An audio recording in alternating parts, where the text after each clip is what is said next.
साथियों, बहुत बहुत नमस्कार। आप सभी कैसे हैं? आशा करता हूँ आप सभी बहुत अच्छे होंगे, मस्त होंगे और अपनी पढ़ाई में बिल्कुल तन मन धन से लगे होंगे। यही हमारी अपेक्षाएं हैं आपसे कि इस तरह से आप बिल्कुल अपने लिए काम कर रहे होंगे। तो दोस्तों, अभी हम लोग इससे पहले के जो क्लासेस हुई हैं उनमें हम लोगों ने बहुत सारे बेसिक बेसिक चीज़ें कंसेप्ट जो है क्लियर किया हुआ है। अभी देखिए, हम बात करने चल रहे हैं कि बाह्य बल द्वारा बनने वाली स्थलाकृतियां। इससे पहले वीडियो में हम लोगों ने देखा था कि पृथ्वी के आंतरिक बल के द्वारा कौन कौन सी स्थलाकृतियां बनती हैं, उनके बारे में हम लोगों ने बात किया हुआ है। अभी आज के वीडियो में पृथ्वी के ऊपर, यानी कि पृथ्वी के अंदर का नहीं, ऊपर ऊपर वाले पृथ्वी की सतह पे जो बल हैं, उन बल के द्वारा कौन कौन सी स्थलाकृतियां बनती हैं। अभी हम लोग थोड़ी सी बेसिक बेसिक चीजें पढ़ते हैं, उसके बाद फिर स्थलाकृतियां हम लोग एक एक करके पढ़ेंगे। देखिए क्या होता है, हम लोगों ने बात किया हुआ है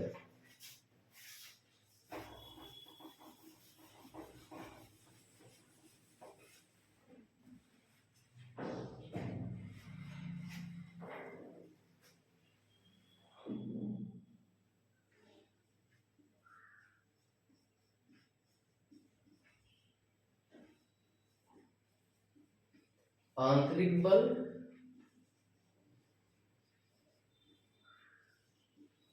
बाह्य बल। दो बल होते हैं, इनके द्वारा बनने वाली स्थलाकृतियां, ये हम लोगों ने पढ़ लिया है। दूसरी, इनके द्वारा बनने वाली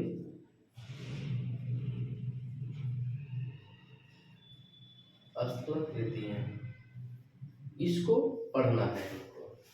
अब इसी को हम लोग लेकर के चलेंगे, इसको हम यहां से हटा दे रहे हैं। देखिए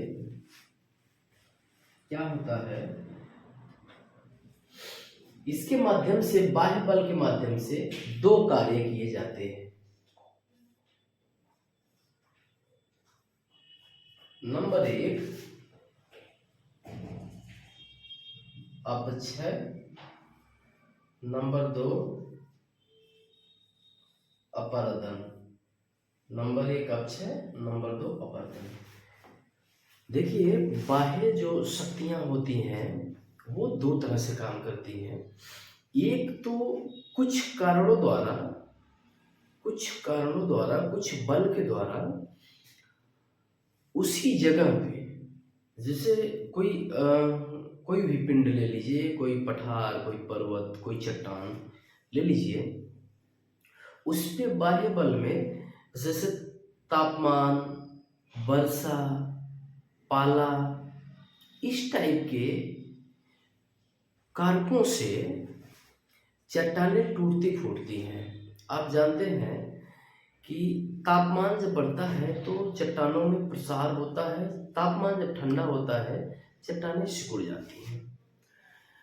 इन कारणों से होते होते ठंडी जो जगहें हैं वहाँ पे, हालांकि जब ये ठंडा गरम चलता रहता है तो चट्टानें सिकुड़ती हैं, फैलती हैं, सिकुड़ती हैं, तो उनमें दरारें पड़ जाती हैं, यानी क्रैक्स हो जाते हैं।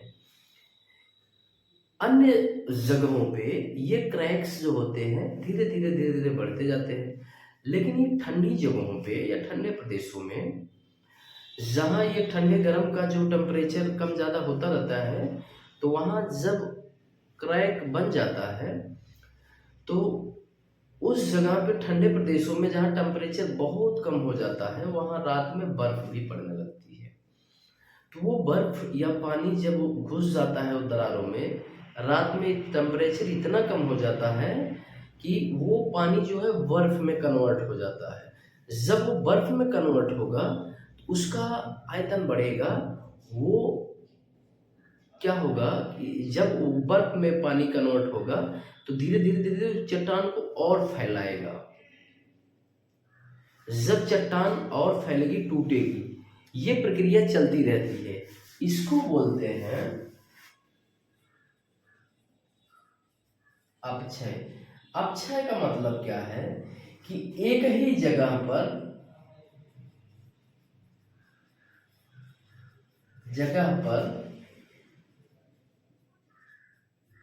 चट्टानों का टूटना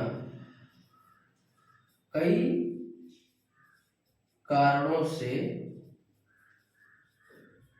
यह होता है, जैसे तापमान, वर्षा और रासायनिक कारण, जैविक, पाला, बर्फ, नदी, तमाम कारणों से ये चट्टानें एक ही जगह पे टूट फूट करके इकट्ठा ऐसे बनी रहती है। ठीक है, इसी को हम अपक्षय बोल देते हैं। लेकिन किसी माध्यम से यही अपक्षयित जो पदार्थ हैं, एक ही जगह टूटे जो पदार्थ हैं, ये दूसरी जगह पे आकर के मिल जाए। ये माध्यम कई हो सकते हैं, जैसे नदी, हवा, हिम, ग्लेशियर। ठीक है, ये कई माध्यमों से ये एक जगह के कण दूसरे जगह चले जाते हैं। इसी को हम बोलते हैं अपर्दन। ठीक है, इसी को अपर्दन बोलते हैं। ये दो कंसेप्ट आपको क्लियर अगर हो गया हो तो हम लोग आगे बढ़े। अक्षय का मतलब होता है कि एक ही जगह पे चट्टानों का टूट के उसी जगह रह जाना।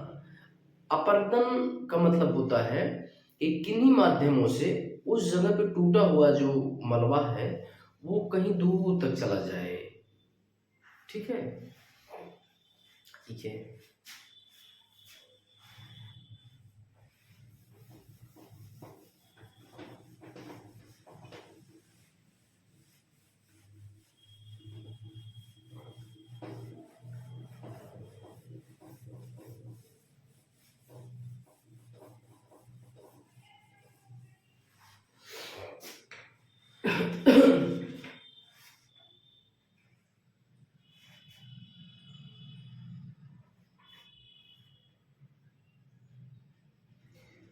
देखिए, अब हम लोग क्या देखते हैं कि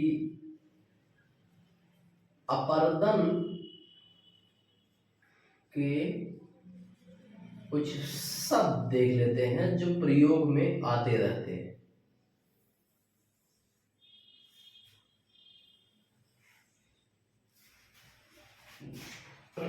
नंबर 1 क्या देखेंगे?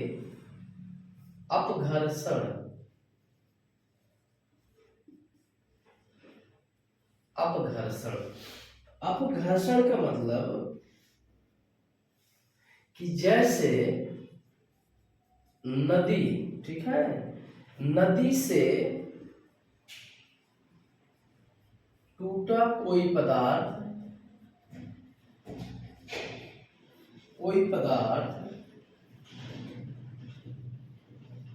नदी के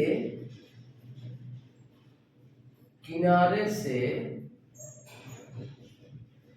घर्षण करके मलबा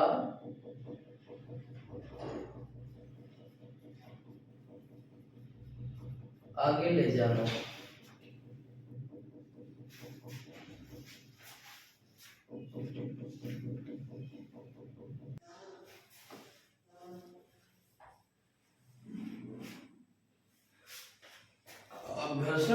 यही हो गया कि ये नदी है, नदी पानी को लेकर के जा रही है, उसके साथ बीच में कोई भी पत्थर का एक टुकड़ा अगर टूट गया, जैसे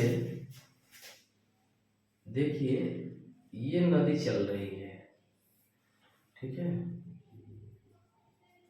ये नदी प्रवाहित हो रही है, लेकिन एक टुकड़ा यहाँ कोई पत्थर का टूटा,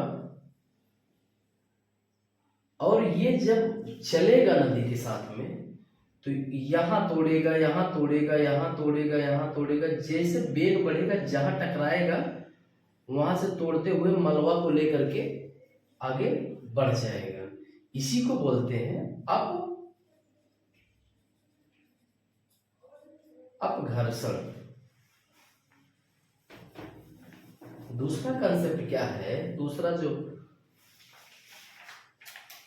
शब्द है नंबर 2,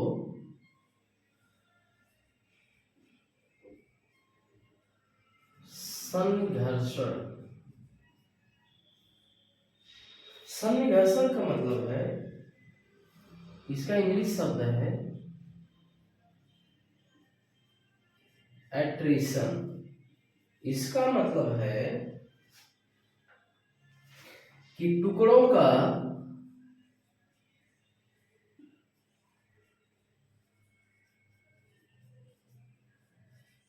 आपस में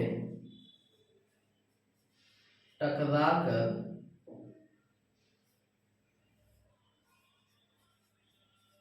मलबा बनाना, ठीक है।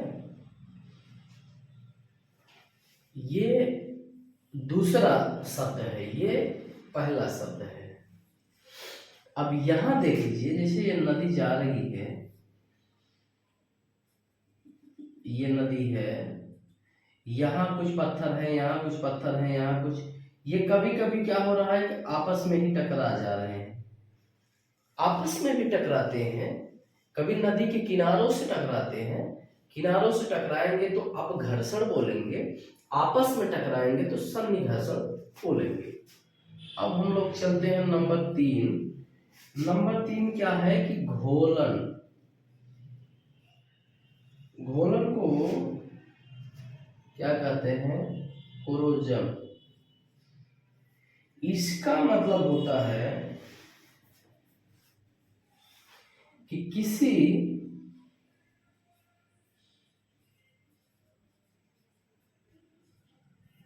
नव चट्टान में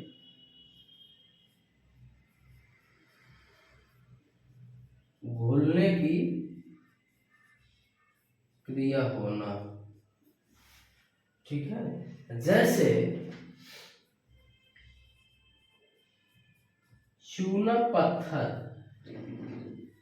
वाले क्षेत्रों में चूना पत्थर का घोलना, ठीक है, इसको घोलन बोलते हैं। नोट करते रहिए एक एक शब्द को, उसके बाद फिर हम लोग आगे बढ़ रहे हैं। 3 शब्द हमारे हो गए हैं।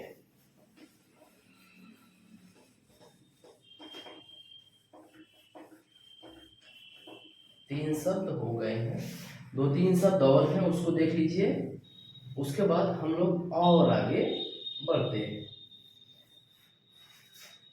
उसके बाद चौथा क्या है, चौथा है आपका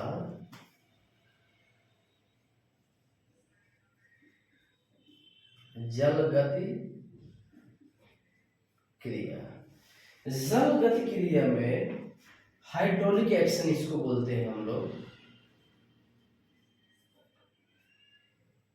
हाइड्रोलिक एक्शन। इसमें क्या होता है कि जल जब अपनी गति से, जल जब अपनी गति से चट्टानों को तोड़े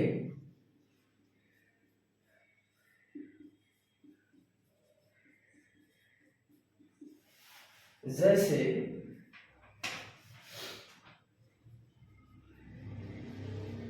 सागरीय जल और नदी जल। आप जानते हैं हाइड्रोलिक एक्शन जो होता है उसमें क्या होता है कि सागर या नदी अपने पानी के वेग के द्वारा किसी चट्टान को तोड़े। जैसे ये बड़ी घटना है। आप इससे पहले के जो अपघर्षण और सन्निघर्षण देखे हैं ये छोटी क्रिया थी।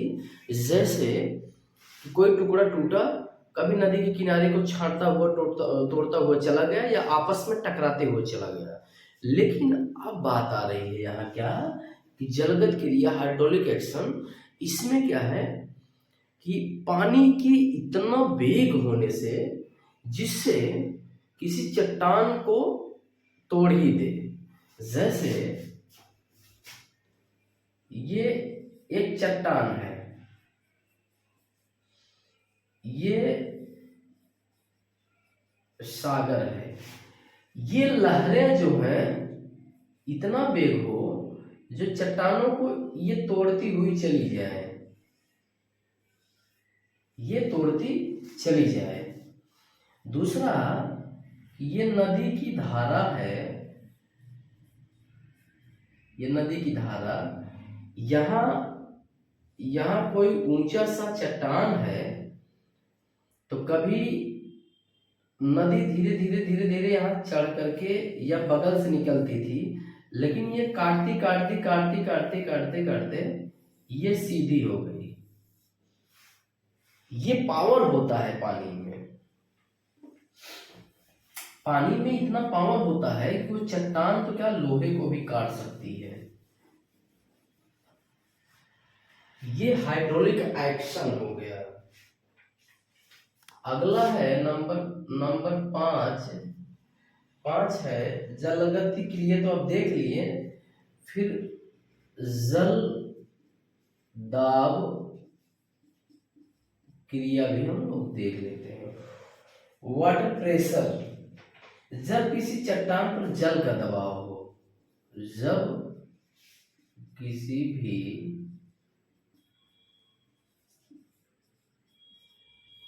चट्टान पर जल का दबाव हो, जैसे कोई यहाँ चट्टान है और इसी चट्टान के ऊपर से कोई नदी बह रही है, तो जाहिर सी बात है इस जगह जहां पे चट्टान है यहाँ पे प्रेशर पड़ेगा। या ये भी हो सकता है कि समुद्र, मान लीजिए यहीं तक समुद्र था, यह एक चट्टान है, लेकिन चट्टान को ये तोड़ता हुआ काटता हुआ ऊपर के परतों को, कभी ये चट्टान के ऊपर तक समुद्र आ गया, लेकिन समुद्र के नीचे चट्टान का ठोस पदार्थ और ठोस भाग पड़ा हुआ है, तो यहाँ कहीं ना कहीं चट्टान पर दबाव बनेगा। तो इसी को कहते हैं जलदाब क्रिया। चलिए 5 हो गया।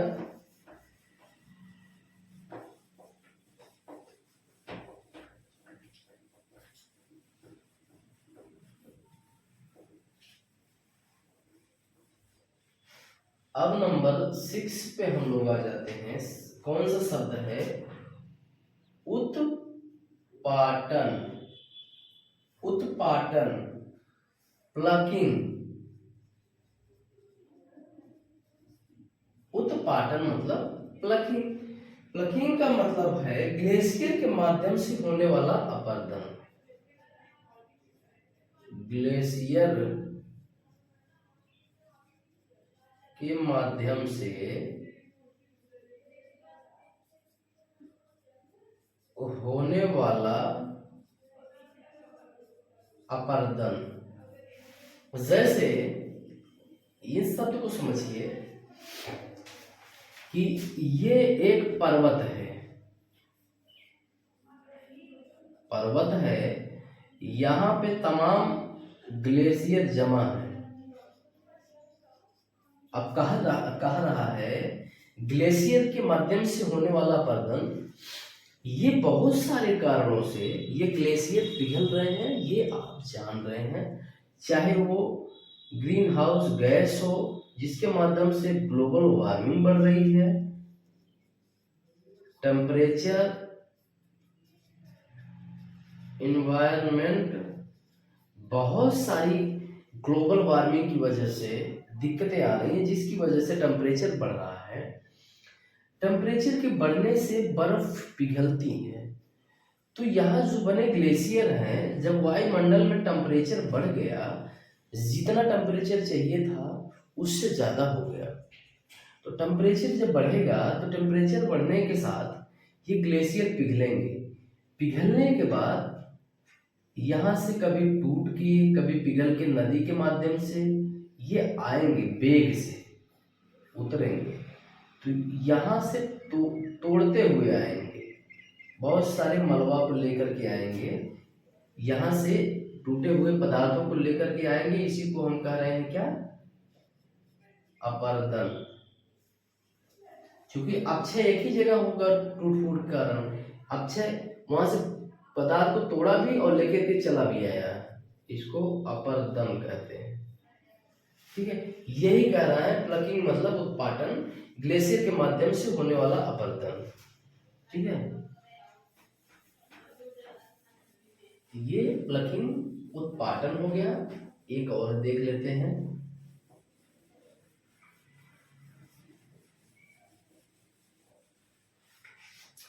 अगला है आपका अपवहन। अपवहन, डिफ्लेशन। डिफ्लेशन इसका मतलब ये हो गया मरुस्थलों में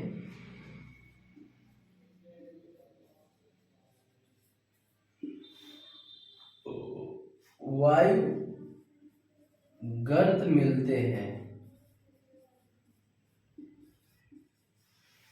क्या होता है कि मरुस्थल में हवाएं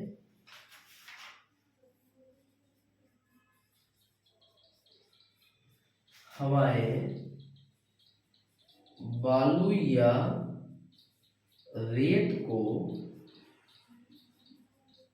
एक जगह से दूसरी जगह ले जाती है। तो जब ले जाएंगी तो कोई न कोई स्थलाकृति का निर्माण होगा। ठीक है, जब ले जाएंगे ये हवाएं तो किसी न किसी स्थलाकृति का निर्माण होगा।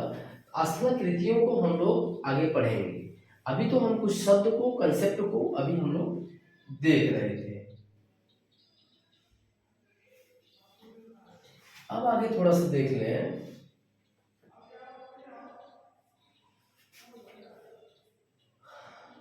ये जो अपक्षय है, अपक्षय को लेकर के अपरदन,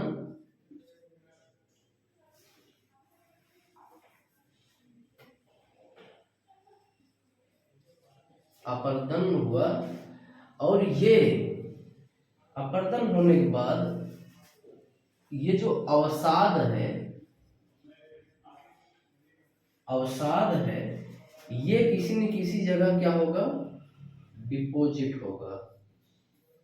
डिपोजिट होगा तो कहीं न कहीं मैदान बनेगा, कहीं डेल्टा बनेगा, डेल्टा बना, कोस्टल एरिया बना, ये सब आकृतियां बनेंगी। जैसे आप जानते हैं कि जब कोई चट्टान टूटी, अपक्षय हुआ, तो कई माध्यमों से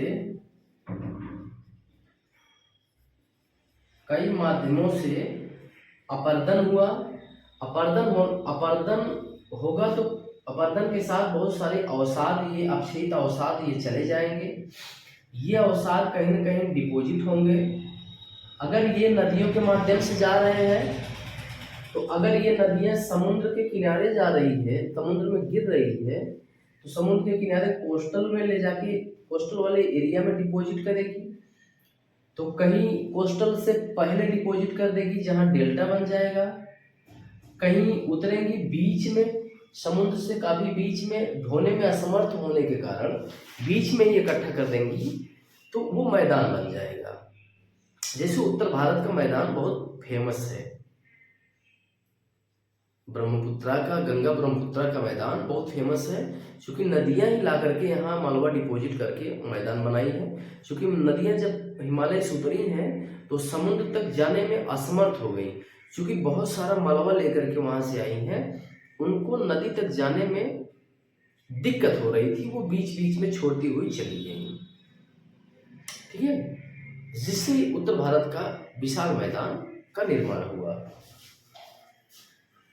तो यही सब चीजें यहाँ देख सकते हैं अक्षय अपर्दन से क्या क्या होता है।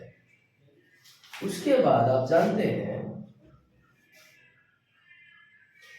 कि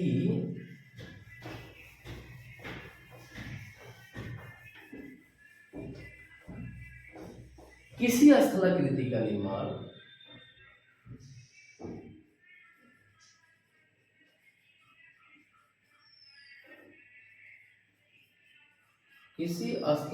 का निर्माण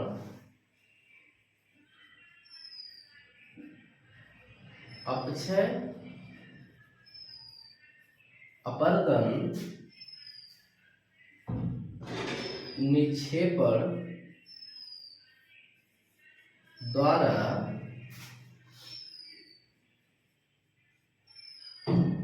निर्धारित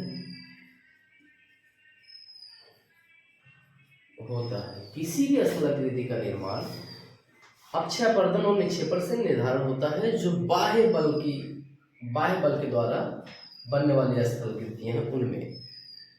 ठीक है, अब इनमें फैक्टर कौन कौन से हैं या कारक जो बनाते हैं स्थलाकृतियों को, वो है नदी, सागरीय जल, वायु, भूमिगत जल, ग्लेशियर। ठीक है, ये जो माध्यम है, फैक्टर है, अपक्षयित पदार्थ को अपर्दन करने में सहायता करते हैं। ठीक है, और क्या है, इन्हीं कारणों के माध्यम से, इन्हीं कारकों के माध्यम से बनने वाली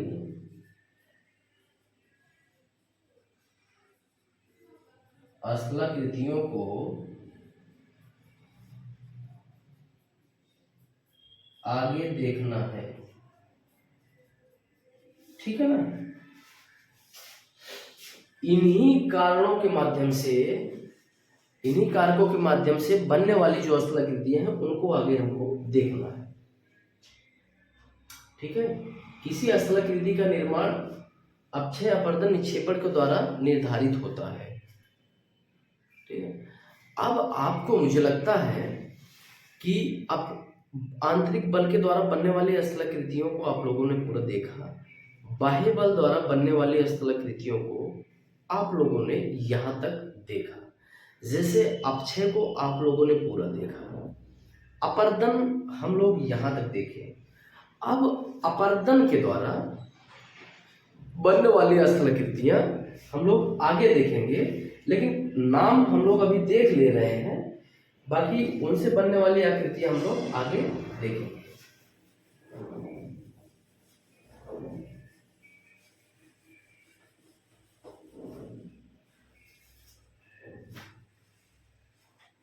जैसे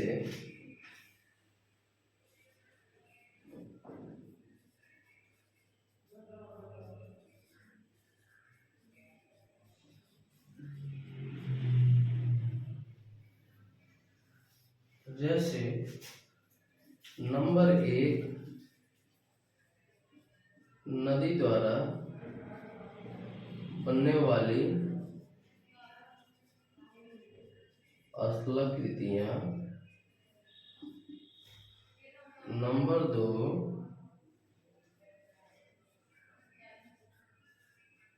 जलप्रपात द्वारा बनने वाली स्थलाकृतियां। नंबर 3, भूमिगत जल द्वारा बनने वाली स्थलाकृतियां। नंबर 4, वायु द्वारा बनने वाली स्थलाकृतियां। नंबर 5, हिमानी द्वारा बनने वाली स्थलाकृतियां। ठीक है, अब हम अगले वाले वीडियो में स्थलाकृतियों को ही देखेंगे। 20-25 मिनट की वीडियो में पूरी स्थलाकृतियों को हम लोग देख लेंगे। आपका ये समाप्त हो जाएगा। उसके बाद हम लोग आ जाएंगे चट्टान पर, फिर आगे वाले चैप्टर पर। ठीक है, मुझे लगता है कि आप लोगों को बहुत अच्छी ढंग से समझ में आ गई होगी। चलिए ठीक है, फिर हम लेते हैं आपसे विदा। मिलते हैं अगली वीडियो में बाह्य बल द्वारा बनने वाली स्थलाकृतियां। तब तक के लिए आप सभी को नमस्कार।